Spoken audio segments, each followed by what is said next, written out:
This is the HBCU Update. I'm Ricky King. Let's get started with the North Carolina Central Eagles taking on the ODU Monarchs at Foreman Field. Thomas DeMarco had a great day as he rushes for 3 touchdowns.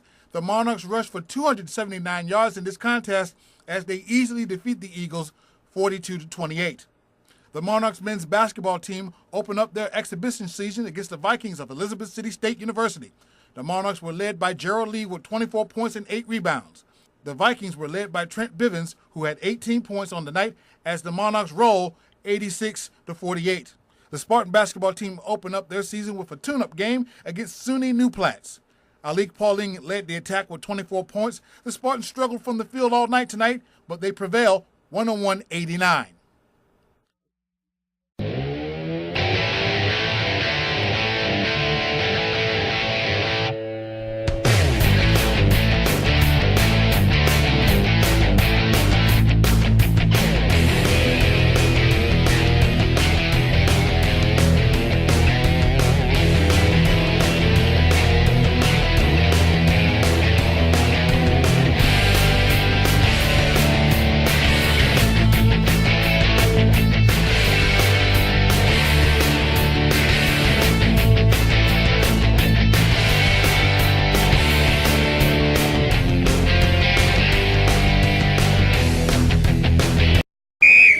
What's up? This is Trevin A. Jones with your nourishment to fulfill that swag attack. The number one team in the swag, the now 6-1 Prairie View A&M Panthers, are coming off a 33-27 win over Alabama A&M. And Coach Henry Frazier was quick to point out the View still has a tough game to play this weekend against Alcorn State in their quest for that swag crown. And the key word is finish. We know we got our work cut out. We're going to be disciplined this week to finish everything that we start. I don't care if you start on, you get a plate at the cafeteria, you better finish that plate. Because we're going to finish everything we do this week because we just ain't finishing people off the way I think we should. So I guess you better eat all your food. Coach Frazier and his Panthers face an Alcorn State team who is looking to win the SWAC Eastern Division title, and a win over the View would be monumental.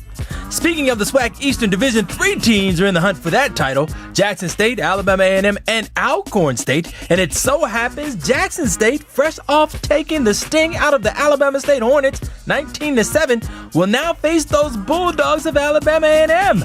And A&M head coach Anthony Jones points out, this is it. This week we take on Jackson State, who's playing great football right now. They're kind of high and we're kind of low. The winner of this game will still have a chance at the East. The loser is definitely out. Enough said. Meanwhile, Coach Pete Richardson and Southern, who are not in contention for a spot in the SWAC championship game, enjoyed a week off last week. Now they face those pesky Hornets of Alabama State.